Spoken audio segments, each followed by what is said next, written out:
រដ្ឋសាស្ត្រអាមេរិកនិងអ៊ីស្រាអែលលើបញ្ហាអ៊ីរ៉ង់ចាប់ផ្ដើមដើរផ្លូវផ្សេងគ្នាទោះបីជាលោកប្រធានាធិបតីដូណាល់ត្រាំនិងនាយករដ្ឋមន្ត្រី Benjamin Netanyahu តែងតែបង្ហាញរូបភាពនៃសាមគ្គីភាពមិនអាចបំបែកបានយ៉ាងណាក៏ដោយក៏ប្រតិបត្តិការយោធារយៈពេល3សប្តាហ៍ចុងក្រោយប្រឆាំងនឹងអ៊ីរ៉ង់បានចាប់ផ្ដើមលាតត្រដាងនៅភាពខ្វែងគំនិតគ្នាយ៉ាងខ្លាំងលើផ្នែកយុទ្ធសាស្ត្រអ្វីដែលធ្លាប់តែជាការយល់ចិត្តគ្នាកំពុងប្រែមកជាការដាក់សម្ពាធលើគ្នាខណៈដែលគោលដៅចុងក្រោយរបស់សហរដ្ឋអាមេរិកនៅតែស្ថិតក្នុងភាពស្រពិចស្រពិលនៅឡើយចំណុចរបស់ដ៏សំខាន់បំផុតបានកើតឡើងកាលពីថ្ងៃប្រហោះទី19មីនានៅពេលដែលលោកត្រាំបានចេញមកព្រមានអ៊ីស្រាអែលដោយចំកុំឲ្យប៉ះពាល់ដល់ហេដ្ឋារចនាសម្ព័ន្ធឧស្ម័នរបស់អ៊ីរ៉ង់បន្ថែមទៀតហេតុផលនៅពីក្រោយការហាមឃាត់នេះមិនមែនដោយសារតែក្តីមេត្តាចំពោះអ៊ីរ៉ង់នោះទេប៉ុន្តែវាគឺជាការការពារផលប្រយោជន៍សេដ្ឋកិច្ចអាមេរិកបន្ទាប់ពីអ៊ីស្រាអែលបានវាយប្រហារលើទីតាំងឧស្ម័នអ៊ីរ៉ង់ទីក្រុងតេហរ៉ង់បានសងសឹកដោយការវាយប្រហារលើមជ្ឈមណ្ឌលធម្មពលដ៏សំខាន់មួយនៅក្នុងប្រទេសកាតាដែលជាសម្ព័ន្ធមិត្តយុទ្ធសាស្ត្ររបស់អាមេរិកប្រតិកម្មសង្វាក់នេះបានធ្វើឲ្យតម្លៃធម្មពលពិភពលោកហក់ឡើងខ្ពស់ភ្លា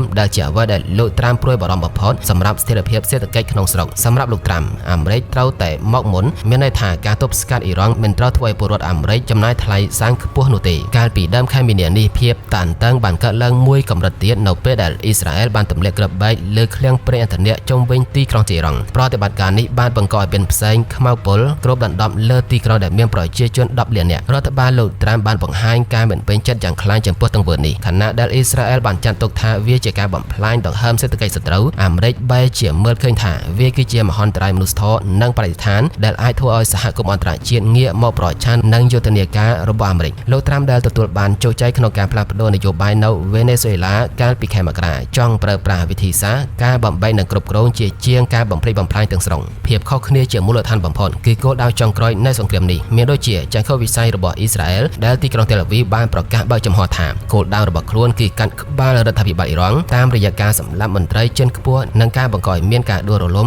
នៃរបបសាធារណរដ្ឋអ៊ីស្លាមទាំងស្រុងចំណែកឯចក្ខុវិស័យរបស់លោកត្រាំផ្ទុយទៅវិញលោកត្រាំហាក់កំពុងស្វែងរកអិសរាជជនលំមទន់ភ្លន់ណាម្នាក់នៅក្នុងជួររដ្ឋាភិបាលអ៊ីរ៉ង់ដើម្បីធ្វើការជាមួយឬបង្កើតកិច្ចព្រមព្រៀងថ្មីមួយដែលអំណោយផលដល់អាមេរិកលោកត្រាំចង់បានការចោះចាញ់តាមរយៈកិច្ចព្រមព្រៀងជាងការទុកឲ្យអ៊ីរ៉ង់ក្លាយជាប្រទេសដែលគ្មានរដ្ឋាភិបាលគ្រប់គ្រងដូចជាលីប៊ីឬស៊ីរីសញ្ញាដែលបញ្ជាក់ថាបញ្ហានេះមានសភាពធ្ងន់ធ្ងរគឺការឆ្លើយបំភ្លឺរបស់លោកស្រីតុលស៊ីហ្កាបាត់នាយិកាផ្នែកស៊ើបការសម្ងាត់ជាតិហៅកាត់ DNI នៅក្នុងសវនាការសភានាសប្តាហ៍នេះលោកស្រីបានទទួលស្គាល់ដោយត្រង់ថាគោលបំណងរបស់ប្រធានាធិបតីអាមេរិកនិងគោលបំណងរបស់អ៊ីស្រាអែលមិនមែនជាគោលដៅតែមួយនោះទេការទទួលស្គាល់ជាសាធារណៈនេះបង្ហាញពីការរអាក់រអួលនៃកិច្ចសហប្រតិបត្តិការស៊ើបការសម្ងាត់និងការរៀបចំផែនការយោធារួមគ្នានៅពេលដែលមហាអំណាចទាំងពីរមានផែនទីផ្លូវផ្សេងគ្នាហានិភ័យនៃការគណនាខុសក្នុងសមរភូមិនឹងកើនឡើងទ្វេដងលោក Brian Katulis សមាជិកជាន់ខ្ពស់នៅវិទ្យាស្ថានមជ្ឈិមបូព៌ាបានផ្ដល់ការវិភាគយ៉ាងស៊ីជម្រៅថាភាពមិនច្បាស់លាស់របស់លោកត្រាំគឺជាចំណុចខ្សោយដ៏ធំ